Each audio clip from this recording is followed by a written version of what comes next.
है Indu broadcasting private limited और आप देख रहे हैं इंडियन न्यूज, हर पल, हर क्षण, हर सच।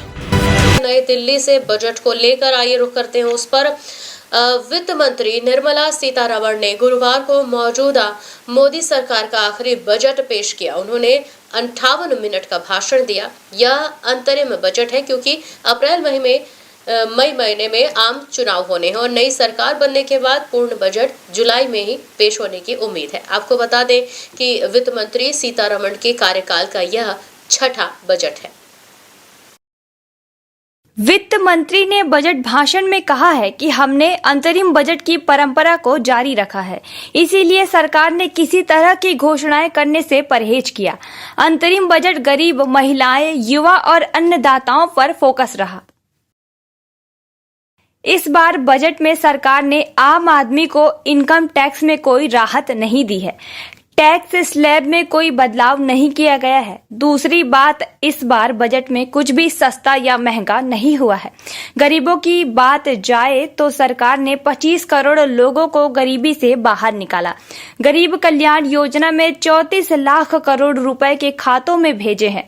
इसी तरह महिलाओं के लिए योजनाओं पर बात की जाए तो करीब 1 करोड़ महिलाएं लखपति दीदी बनी और आगे 3 करोड़ लखपति दीदी बनाने का लक्ष्य है। युवाओं के लिए 3000 नए IIT खोले गए हैं। 54 लाख युवाओं को प्रशिक्षित किया गया है। इसके अलावा PM किसान योजना में 11.8 करोड़ लोगों की आर्थिक मदद मिली है। Honorable Speaker, I present the interim budget for 24-25. The Indian economy has witnessed profound positive transformation in the last 10 years. The people of India are looking ahead to the future with hope and optimism. With the blessings of the people, when our government under the visionary and dynamic leadership of Honorable Prime Minister Shri Narendra Modi assumed office in 2014, the country was facing enormous challenges. With Sabka Saath, Sabka Vikas as its mantra, the government overcame those challenges in right earnest. Structural reforms were undertaken. Pro-people programs were formulated and implemented promptly. Conditions were created for more opportunities for employment and entrepreneurship. The economy got a new vigor. The fruits of development started reaching the people at scale. The country got a new sense of purpose and hope. Naturally, the people blessed the government with a bigger mandate.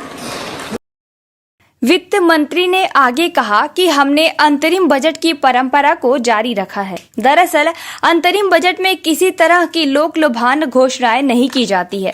यही वजह है कि सरकार किसी तरह की घोषणाओं को करने से परहेज किया है। इसके अलावा इनकम टैक्स पर वित्त मंत्री निर्मला सीतारमण ने बताया, 10 साल में इनकम टैक्स कलेक्शन 3 गुना बढ़ गया है। हमने टैक्स रेट में कटौती की है। 7 लाख की आय वालों को कोई कर देय नहीं है। 2025-26 तक घाटा को और कम करेंगे। राजकोषीय घाटा 5.1% रहने का अनुमान है। 44.90 लाख करोड़ रुपए का खर्च है और 30 लाख करोड़ का रेवेन्यू आने का अनुमान है। इसके अलावा टैक्स स्लैब में कोई बदलाव नहीं है। रक्षा खर्च में 11.1% की बढ़ोतरी, अब यह GDP का 3.4% होगा। वित्त मंत्री ने कहा, आशा बहनों को भी आयुष्मान योजना का लाभ दिया जाएगा। इसके अलावा तिलहन के अनुसंधान को बढ़ावा दिया जाएगा। हर महीने 300 यूनिट बिजली फ्री दी जाएगी। सीतारमण ने आगे कहा कि फर्स्ट डेवलप इंडिया 2014 से 23 के दौरान 596 अरब डॉलर विदेशी प्रत्यक्ष निवेश आया। यह 2005 से 2014 के दौरान आए FDI से दोगुना था।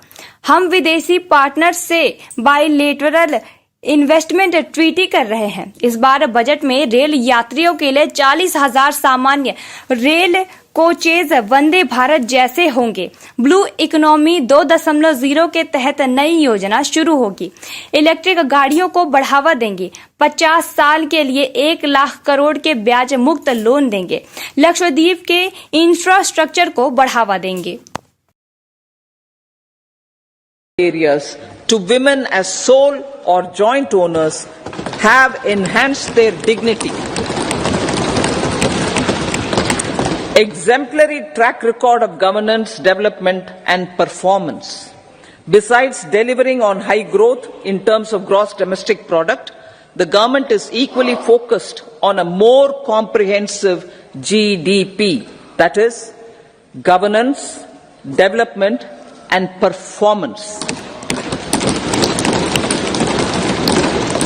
Our government has provided transparent, accountable, people-centric and prompt, trust-based administration with citizen-first and minimum government, maximum governance approach. The impact of all-round development is discernible in all sectors. There is macroeconomic stability, including in the external sector. Investments are robust. The economy is doing well. People are living better and earning better, with even greater aspirations for future. Average real income of the people has increased by 50%.